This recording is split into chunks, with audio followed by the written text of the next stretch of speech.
인간의 도리와 나라가 바로 설 길을 세우기 위해 평생 학문의 길에 정진하며 동국 18년의 반열에 오르신 우계 성원 선생. 흔들림 없이 바른 길을 걷기 위해 어려운 길도 마다하지 않았던 성원. 오늘 그의 팔자취를 따라가 보자.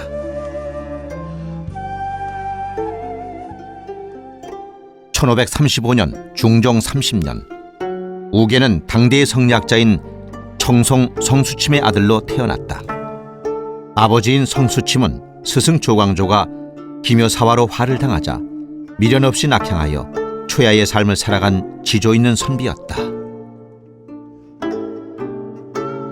서울 순화방, 지금의 서울시 종로구 순화동에서 태어나 경기도 파주 우계에 살았던 그는 17세 되던 해 생원과 진사의 초시에 모두 합격하였으나 관직보다는 학문의 길을 택하여 당대의 유학자인 휴암 백인걸의 문화에서 높은 수준의 유학 경전들인 상서를 배웠고 부친 성수침을 통해 정암 조광조의 토학을 배웠다. 우계의 나이 20세가 되었을 때 같은 고을에 살던 율곡 이이를 만나 교분을 가지게 되면서 이후 우계와 율곡은 평생의 지기로 지내게 된다. 율곡은 만약 견해의 경지를 논한다면 내가 조금 낫다 할 수 있으나 몸가짐의 독실함에 있어서는 내가 미치지 못한다고 하며 우계를 매우 높게 평가하였다. 1572년에는 9편의 서신을 서로 주고받으며 성리학의 이기론에 대한 학설을 서로 발전시키게 되는데 부대의 사람들이 이를 우율논변이라 부르게 된다.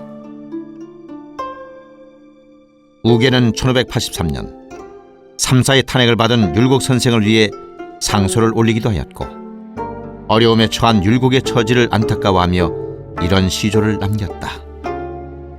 옛 자취는 모두 혼미해서 찾을 수 없고 나 이곳에 와 불로 높은 곳에 올랐노라.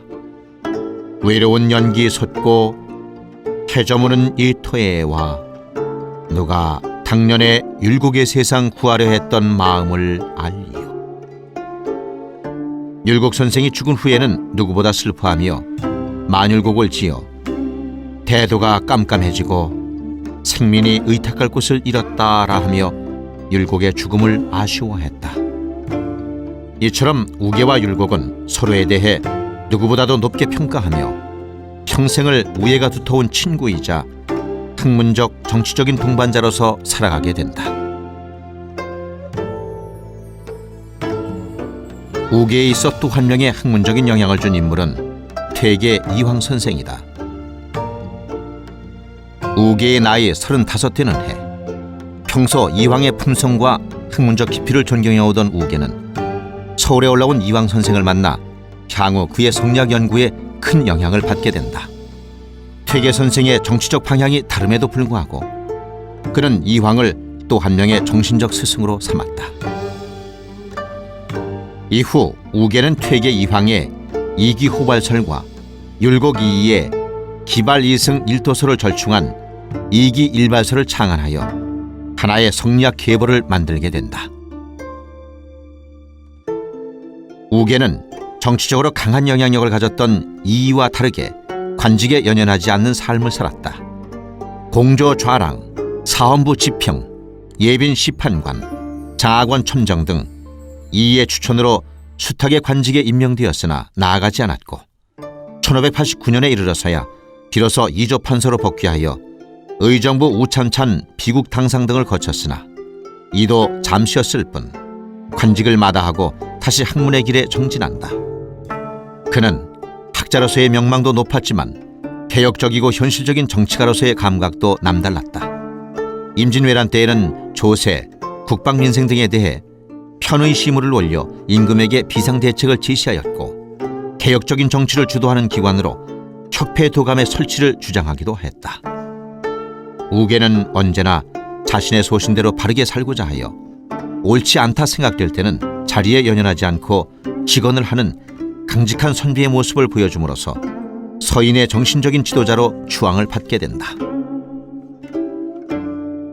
조선시대의 성리학은 고려 말 포은 정몽주, 야은 길제의 학맥을 계승하여 15세기에서 16세기에는 김종직, 김굉필, 조광조의 도학으로 이어지고 나중에는 기호학파와 영남학파로 나누게 되었다.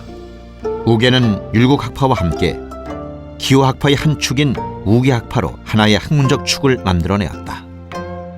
우계학파는 사변적인 성리학풍에서 벗어나 무실학풍을 지향하였고 율곡학파에 비해 매우 개방적 면모를 보여주었다. 이로 인해 우계학파는 조선조 양명학의 산실로 평가받기도 한다. 이렇듯 성리학의 한 일가를 이루게 된 우계 성원의 문화에는 많은 제자들이 있었다. 아들 송문준과 사위인 윤황을 비롯하여 조헌, 이정구, 김집, 안방준, 김덕령, 이귀, 이시백, 강항, 황신, 최기남, 이항복, 권극중, 오윤겸, 변희중 등 부대의 성리학의 대학자들을 배출하였다. 특히 우계의 학문은 후일 윤증에 의해 소론파가 되어 박세채, 박태보, 오도일, 조지겸 등을 통해 한국 성리학의 하나의 기둥으로 자리매김하게 된다. 우계는 생전 자신의 학문과 철학을 담아 많은 책을 집필하였다. 저서로는 시와 산문을 담은 우계집과 주문지결, 의학지방 등이 있다. 1598년 향년 64세로 생일을 마친 성호는 유원에서 시신은 베옷을 입히고 종이 이불로 염한 후 수가 끄는 마차에 실어 장사를 지내고 무덤 앞에 창령 성원묘 5자를 새기도록 하라고 하였다. 이는 그의 검소하고 고귀한 인품을 짐작케 한다. 이렇듯 정치가이기보다는 학자이고자 했던 우계도 붕당 정치로 인해 사후에 sak탈관직을 당하기도 하는 등 많은 어려움을 겪었으나 1623년 인조반정 이후 복관되어 좌의정의 추중, 1681년 숙종 7년에 문묘에 배항되어 창녕의 물계서원, 해주 소연서원, 파주 파산서원, 비봉서원, 중림서원, 강산서원, 운전서원, 문해서원 등에 제향되었다. 정치적 위치보다는 올바름을 우선하고 학문 수양과 후학의 양성에 힘썼던 제야의 성현 우계 성혼, 이런 점이야말로 그가 단지 당대의 정치가나 선비가 아닌 동국 18현으로 기억되는 이유일 것이다.